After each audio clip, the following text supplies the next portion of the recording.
नमस्कार, मैं शिल्पा शर्मा। ये है हिमाचल 365 और आप देख रहे हैं हिलक्वेस्ट न्यूज। तो चलिए शुरू करते हैं आज के मुख्य समाचार। केसर की खेती से बदलेगी हिमाचल के किसानों की तकदीर। 3 जिला अध्यक्षों व 15 ब्लॉक अध्यक्षों को हटाएगी कांग्रेस। रिपोर्ट बनाकर दिल्ली लौटे संजय दत्त। कारगिल युद्ध शहीद विक्रम बत्रा की शहादत की जीवनी पाठ्यक्रम में नहीं जुड़ने का मलाल।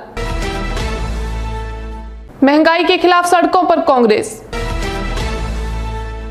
खोखाधारक दुकानों के लिए कल तक करें आवेदन। पानी छोड़ते ही टुल्लू पंप ऑन। हिमाचल में भारी बारिश ने मचाई तबाही। मलबे में दबे वाहन, घरों में घुसा पानी, मक्की की फसल को नुकसान। अब समाचार विस्तार से। केसर की खेती से बदलेगी हिमाचल के किसानों की तकदीर। हिमाचल प्रदेश के चंबा, कुल्लू, मंडी और किन्नौर में केसर की खेती किसानों की तकदीर बदलेगी। 4 जिलों की 25 कनाल भूमि पर 35 से 49 क्विंटल केसर बीज बोया जाएगा। भरमौर, तीसा, सलूनी में 6 कनाल भूमि के लिए 8 से 9 क्विंटल केसर का बीज किसानों को दिया जाएगा। दरअसल समुद्र तल से 1500 से लेकर 2500 मीटर की ऊंचाई पर केसर की खेती होती है। केसर के बीज की रोपाई के बाद इसे सिंचाई सुविधा मिल जाए तो बढ़िया फसल होती है। चंबा के भरमौर, सलूनी और तीसा के ऊंचाई वाले क्षेत्रों में केसर की खेती के लिए चयनित किया गया है। भरमौर, सलूनी और तीसा में ट्रायल के तौर पर लगाई गई केसर की खेती में फ्लावरिंग हो गई है।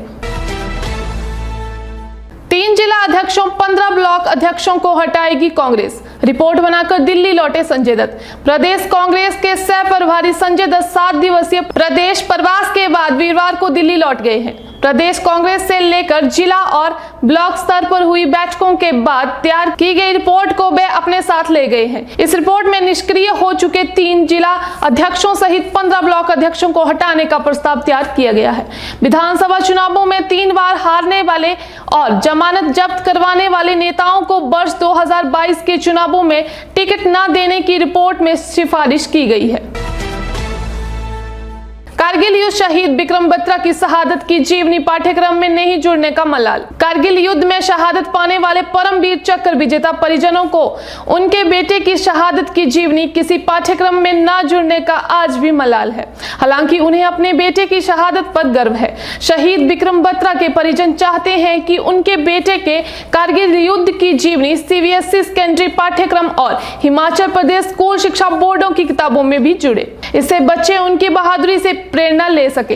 परिजनों ने केंद्र सरकार को 1 साल पहले पत्र लिखा था, लेकिन उस पर कोई कार्रवाई नहीं हुई। ये पत्र शहीद कैप्टन विक्रम बत्रा के पिता जीएल बत्रा ने मोदी सरकार को पहले कार्यकाल में लिखा था। उनका कहना है कि जैसे आजादी से पहले सरदार भगत सिंह, चंद्रशेखर आजाद और मंगल पांडे जैसे वीरों का नाम पाठ्यक्रम में जुड़ा है, वैसे ही नाम आजादी के बाद हुए शूरवीरों कैप्टन विक्रम बत्रा, अन्य शहीदों की जीवनी में पाठ्यक्रम में जुड़ना चाहिए। कैप्टन विक्रम बत्रा कारगिल युद्ध में 4875 चोटी पर 7 जुलाई को शहीद हुए थे। उनका ये नारा आज भी दिल मांगे मोर हर भारतीय की जुबान पर है। विक्रम बत्रा ने 4875 चोटी फतेह कर ली थी।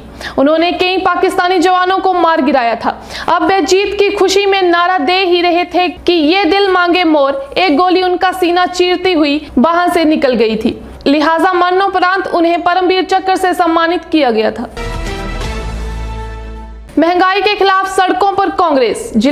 जिला कांग्रेस कमेटी हमीरपुर ने महंगाई, बेरोजगारी सहित अन्य मुद्दों को लेकर गुरुवार को वर्तमान भाजपा सरकार के खिलाफ जन आक्रोश रैली निकाली। जिलाध्यक्ष राजेंद्र जार की अगुवाई में सैकड़ों कांग्रेस कार्यकर्ताओं ने इस रैली में भाग लेते हुए शहर के भोटा चौक से लेकर गांधी चौक होते हुए डीसी ऑफिस हमीरपुर तक आंदोलनकारी किसानों की मांगों को लेकर और महंगाई व बेरोजगारी जैसे ज्वलंत मुद्दों पर केंद्र की मोदी सरकार और प्रदेश भाजपा सरकार के विरुद्ध नारेबाजी करते हुए विरोध प्रदर्शन किया। कांग्रेस ने जिलाधीश हमीरपुर के माध्यम से माननीय राष्ट्रपति भारत को एक ज्ञापन भी भेजा। इस ज्ञापन के माध्यम से राष्ट्रपति को मोदी सरकार द्वारा पारित कृषि कानूनों, जिन्हें कि देश का किसान अपने हितों के विरुद्ध मानता है, उन्हें अपने पद के प्रभार का दबाव डालकर मोदी सरकार से उन्हें निरस्त करने की मांग की है। जिलाध्यक्ष ने कहा कि कांग्रेस पार्टी पूर्ण रूप से किसानों के हित की लड़ाई के लिए साथ खड़ी रहेगी और उनकी मांगों का समर्थन करती रहेगी।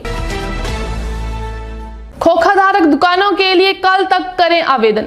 जिला मुख्यालय के अंतर्राष्ट्रीय बस अड्डे के सामने खेल परिसर में निर्मित दुकानों के आवंटन के लिए पात्र 21 खोखाधारकों से 3 जुलाई शाम 4 बजे तक आवेदन आमंत्रित किए गए हैं। स्थिति के बाद कोई भी आवेदन स्वीकार नहीं किया जाएगा। उपायुक्त हमीरपुर और खेल, संस्कृति, शिक्षा एवं अन्य विकासात्मक गतिविधि प्रोत्साहन सोसाइटी के अध्यक्ष देवा श्वेता बानिक ने बताया कि उक्त दुकानों के आवंटन के संबंध में 21 पात्र खोखा धारकों को 23 जून को ही नोटिस के माध्यम से सूचित कर दिया गया है। श्वेता बानिक ने बताया कि खेल परिसर की दुकानों की व्यवस्था का संचालन कर रही खेल, संस्कृति, शिक्षा एवं अन्य विकासात्मक गतिविधि प्रोत्साहन सोसाइटी के पास गुरुवार 1 जुलाई तक कुल 12 खोखा धारकों के आवेदन प्राप्त हो चुके हैं। उन्होंने बताया कि खेल परिसर की दुकानों का आवंटन बस अड्डे के सामने खोखा चलाने वाले 21 लोगों को पहले आओ पहले पाओ के आधार पर किया जाना है।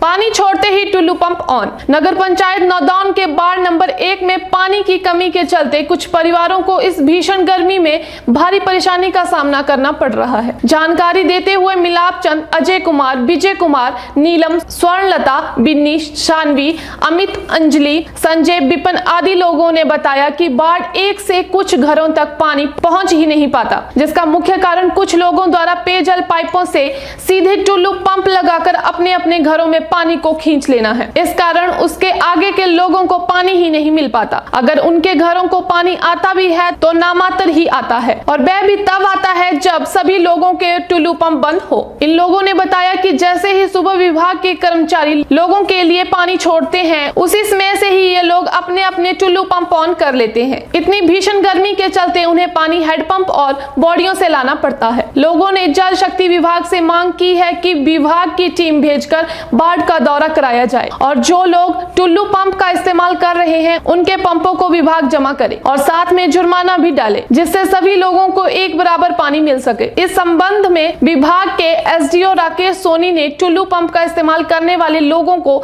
सख्त चेतावनी देते हुए कहा कि वह स्वयं ही टुल्लू पंप को विभाग की लाइनों में लगाना छोड़ दे, नहीं तो कानूनी कार्रवाई की जाएगी तथा उनके पंप भी विभाग द्वारा जब्त कर लिए जाएंगे। हिमाचल में भारी बारिश ने मचाई तबाही। मलबे में दबे वाहन, घरों में घुसा पानी, मक्की की फसल को नुकसान।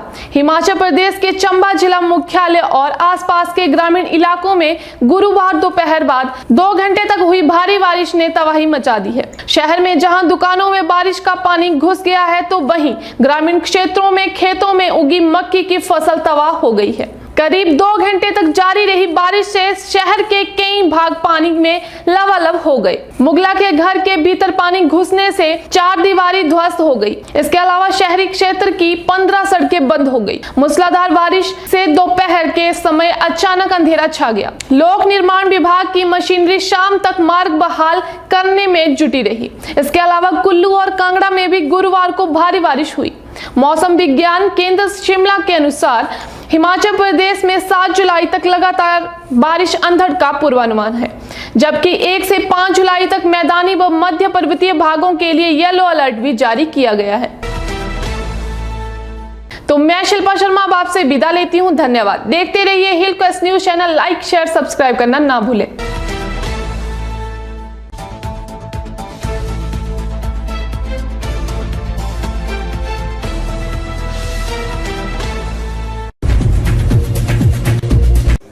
धूमल क्यों हारे?